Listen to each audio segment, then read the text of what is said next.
Syrian security forces have opened fire on protesters with reports of between 20 and 100 people dead on a day of unprecedented protest against President Bashar al-Assad. We turn to the latest powder keg in the Middle East, Syria. A bloody day. At least 75 people were killed during pro-democracy demonstrations against the government of Bashar al-Assad. For 4 years, the world has witnessed the war in Syria and the 4 million people it's displaced. An estimated 6.6 million Syrian refugees are living outside their country's borders after years of civil war. And it's uncertain when and if Syrians will ever be allowed to rebuild and return to their homes. These refugees fled their country because of what happened and the rise of violence and persecution. Unless we reach a political settlement that provide justice and protect rights of all Syrian individuals, we cannot speak about returning these refugees.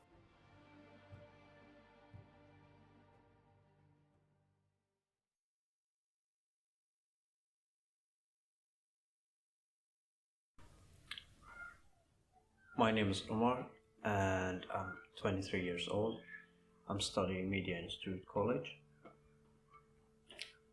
My whole story started in 2011 when problems started in Syria.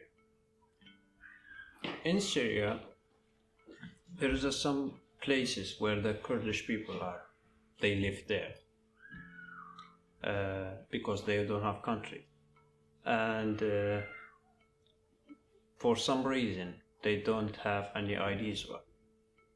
They don't have anything to prove they are living in this country or they have country at all. Later on in 2011, the government said, we might give these people an ID. Now maybe for me it wasn't a big problem, but for many, many people, when they go to university or any other places, it was not really a good feeling for them, because for some of them they had a good grade or things like that, and they couldn't go to uni because they don't have any ID and they're not allowed to travel out of the country. When the war started, some people, we used to have like a small side of the city near Damascus, and we used to live there. We were around 50 houses there, 50 families. We were safe there. We live our life as normal. Sometimes at night time or evening,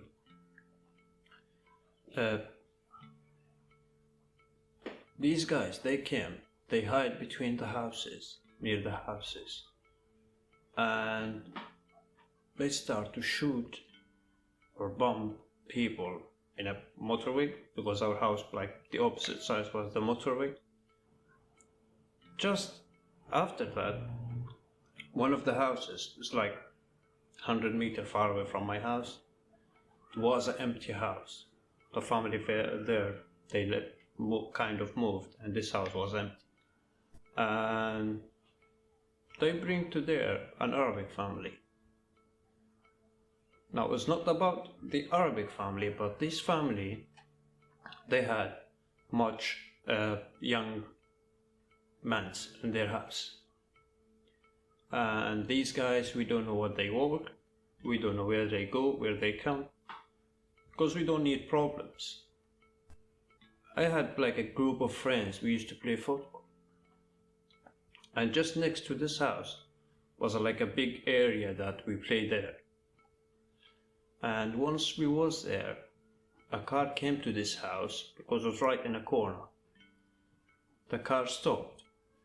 Two guys came, they went inside, and then after like 5 minutes, they came out. They opened the car box, and they had like something, they holding something really heavy for inside, but we don't know what it is. And by mistake, our ball went in this side. So one of my friends ran to bring the ball back, and when he came back, he said, Omer was a weapon. Dangerous weapon. And I've told him to tell his dad. And when he went back home, when my dad came back from war, I told him as well. My dad used to come back home like a late night, 11, 12. And for a couple of days, he said, when I get back home, someone is tracking me, someone is spying on my car. I know someone is coming behind me, but I don't know who is it, because he's closed his mouth.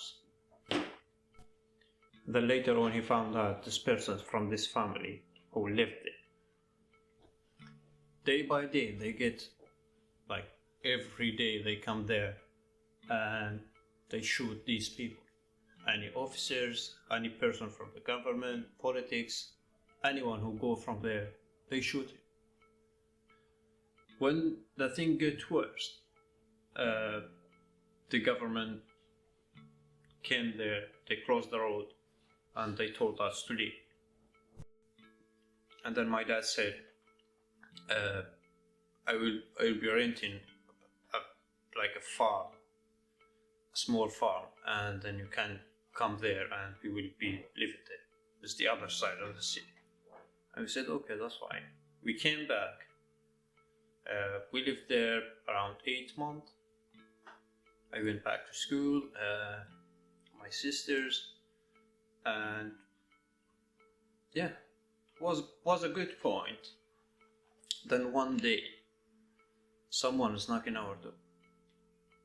Then when I went back, these guys are the same people, and my dad knows him. All of them with the guns, stuff. They're not from the government side, they are the other side.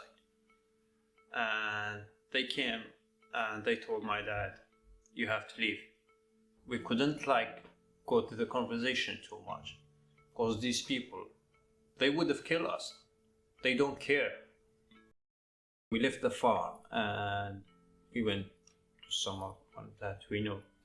We went to his house and we lived there for a couple of days, just to get our house stuff, our furniture sorted out in a safe place. My dad, he stayed there because he was working, and we went back to my grandfather's house.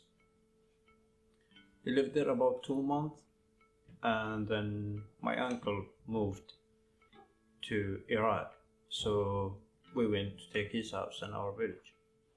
And we lived there for around 6 months. But the thing was, my dad used to work far away from us. It's like it's over 8, it's like 9 hours and so on. So he used to send money to us, and we just live in there. But at the beginning of the ISIS, in 2013, the beginning was in Syria. The police and the military there, they asked all the villages to send young people from their villages. Every village, I think, was 2 people. Send them to that point to like look after the villages at night. For one night, they asked me to go, and we saw there was like a small mountain, and we saw a motorbike coming down from this place. There was an old guy with us, with a Kalashnikov, and he said, we have to go and check this motorbike. I had a shotgun in me. From the point when we left where we was, to that point, my heart was shaking. Like my whole body was shaking. I was so scared. What's gonna happen? Maybe these guys are having bomb. They will bomb it. You don't know who they are. You never been trained to do this work. I was so young. I was like 13 years old with a shotgun. I think the shotgun was heavier than me. Later that night, like 4 o'clock in the morning, they asked us to go home. When I went back home, my dad said, "What happened?" I told him, "This is what happened today." And he said, "You are my only son. I can't make you do this work." And he's an old man, so he can't go as well. So he said, "We're gonna leave to Iraq." We went to the board. The board was closed, and there was many people. Thousands. I think it was around 8 o'clock they opened the board. But the thing was, there was a bridge on the water, and people from this side to the other side, they had to run over this bridge, so the bridge as it broke. We get to the other side, I think it was 8:45, and then when we get there, the government there and everyone just welcome people. They start to bring buses and take them to where they will be living, which is a refugee camp. When we first arrived to that camp, was a plain ground, nothing on it. And they started to build this camp for us. For the first, I think it was 3 months, we used to be there because we haven't got our ID with us, so we can't actually leave the camp. It was all closed. And then later on we get our stuff sorted out. I had to move to the big city to work there to help my family. I was only 14 or 15 years old, and I used to work 12 hours a day as a washing cars. And for around 6 months I worked there. The work was hard, and we used to do quite a lot of hours. Sometimes I don't need to come back home because I had a day off from work every week. I don't need to come back home because the way costs you money. Later then, I started to look at changing my work. So I thought, I work in many places, and I start to change my work, which one gives me much more money to help my family more. But for the last first year, I used to change my work a lot. The only work that I've been there for 9 months was the last place, which is a coffee shop. I used to be a barista there. And yeah, so I had to finish my work. And because you need to do better for yourself, but you don't know how to do that. And I was watching lots of YouTube videos. So I had this idea on mind. I need to do something on YouTube or on TV or any other places to deliver the tradition of Kurdish people. When I was working there in Erbil, I became across lots of people. One of these people called Delil, and he was, that time he was 27, and he was coffee shop manager. So day by day we get to know each other more, and we start to be really close friends. Delil asked me to come to his office, and he asked me if I want to be a barista, and I said, well, I don't know what that is. I don't know what the word barista means. And he said, don't worry, I will be helping. Day by day I get better, and because we wasn't too busy, so I had free time when I can do some research and find out about more stuff that barista does. And from there I started to learn how to design fruit plates and draw on a watermelon and things like that. After 3 months, the coffee shop where we was working, they closed, and the owner sold it to another one, and the other one don't need to open it, so we had to leave. And because me and Lily were very friendly, so he went to other place, he took me with him, and I go to other place, I take him with me. And day by day we worked in 3 or 4 different places together. He used to take me as a barista, we worked together in 2 or 3 places. Doing my research, I found it interesting to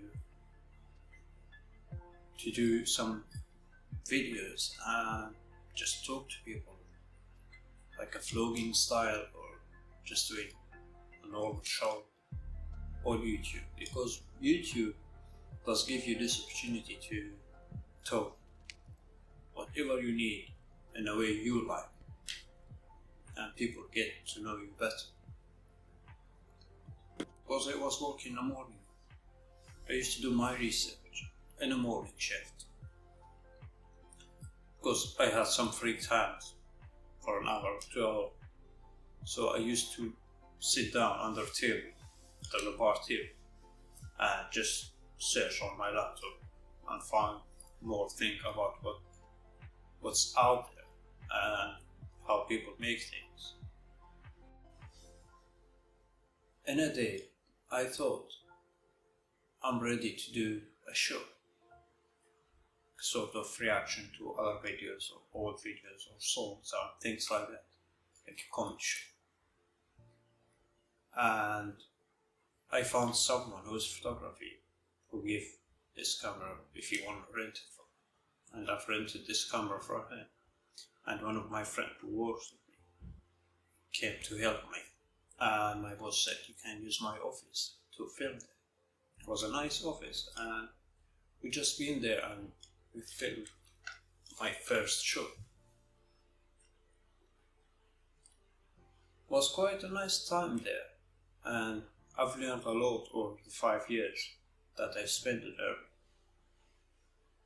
I had a different life from when I was in Syria. And at the beginning, when I was in Iraq, you know, at some stage in your life, you were in a good place for yourself and your family. Then you went down a little bit. Then you go down more.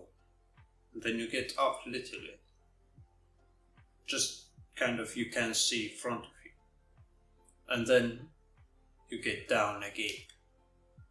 And when I get down again, this was at the beginning when I moved to Erbil, to the refugee camp. You just start from zero, from nothing. You own nothing. And at the last year when I was there, I was so good. I was doing my work, enjoying my time doing my videos, seeing people reaction to it. People talk to me from who I know, whether it's a customer or a friend or someone family knows. You get that point where you get confident, you know what you're doing, but you don't know what's going to be after. And when things get better, after I work in this coffee shop and I start to make videos, I get to know myself more, that I can do something if I move from here. In 2018, when things went well and we start to finish up where we are up to move here, I have no idea what's gonna happen, who's here, how it's gonna look like. We've arrived here in end of June 2018. Of course, you know how to live, but you don't know how you're gonna live here, because everything will be different for you, and of course the language. Because without language, like, you can't talk, you can't communicate with people. So they had someone from the county council who was a translator to, like, begin communicating with people and finish up all stuff here. And because we arrived in July, so there wasn't like much time to join any college, especially with non-English. For the first year we lost because we wasn't able to get to college. And the county council with a charity organization, they start to look at some English lesson 2 days a week. And we've been studying so hard for it because we need to get better, so we can study something. Look at our future. But by that time, you really doesn't know anyone here. You have no friends, no one you know. You can go to him, you can ask him, get advice. And this is how it was hard for you to do. When we first started the lessons and we start to get better in English, we wanted to do more because we need something that gets us to apply for a college course and we get accepted. So the county council started to look at some other places that we can study English there. By that time I was looking at courses and we've applied for a media course in Taunton College, but they wouldn't accept me because I don't speak enough English. And just by a chance, we've looked at Strode College website and we found the course that I need. So we had some volunteers that working with us. So they just phoned the college and they asked, we have someone who doesn't speak English and this is his situation and he would like to study media. And they said, yeah, for sure, send me his email and I will book a meeting with the course manager to see him, to see how we can help him. The first day in college, just you smell, the schools I'm studying has a special taste in your life. They had things that you could do in your free time. And I was free on a Wednesday afternoon, so I joined the data production, which is Little Shop of Horrors. So I did ask, I used to meet Bell from the sports center. And I just asked him, I would like to do that. And he said, well, let's go there. And we went there, we met the teacher, was Xiaoming. And he did ask her, this is Omer, but he don't speak any English, he would like to join. And I said, that's fine, come on. They was very welcoming. And I went there the first day, and I started to make some friends. Because, in a theater, you have to be very close to each other to perform better. So I did ask Charmaine to just give me a small position. So she did make me to join some of the dancing and singing parts as a choir. And we had so much fun with it. We did perform at 3 nights last year. This year I've joined the level 3 and we started, because my English was getting better and I had a part-time job in a supermarket. And in a supermarket, when you join people, you start to talk like them. Even if you don't understand, you make yourself understand. My English gets better. It's not perfect, but it's much better than before. And now as well, I get to that point where I've started to have a wide range of media product on my file with lots of work on them. I did design some website, I did some graphics, I did lots of things. And recently we started to work on the Lockdown Lounge podcast as well. So this was a huge transmission between my life. I wasn't thinking. I remember in a primary school when my teacher, the tutor asked you what you want to be in the future. And I was saying sometimes I want to be a lawyer, sometimes I want to be a pilot. And I wasn't sure what I'm doing. But this transaction, when I get to the media industry, I just feel like I can do what I need. No one can judge me. And the reason is why I didn't went to a TV. The TV will take you to their way of telling the story. They won't allow you to do what you need. Maybe some director, they will allow you if you have an interesting story, but not the whole thing. When I get to know the student better, I did film the Unplugged 2020 online course there for Strode Live, the college music student, last year. And I did film the 1 week world this year as well. The one world week this year. So just getting to know each other more with the student. This was just something unexpected for me to have this much life. Now I've started to build my own company, to be a freelance worker. I do have lots of equipment now. I have a whole studio in my house. I don't have professional camera. I still have the 200D, the Canon 200D, but I'm doing a really nice job with it. So I decided, wait a second, maybe I can make some money before getting to uni. But when I start to build my experience from now, when I did finish uni, I will have everything I need. So I can start as a professional person in the media industry. And that's what I'm building now and I'm working on. And here we are. Yeah.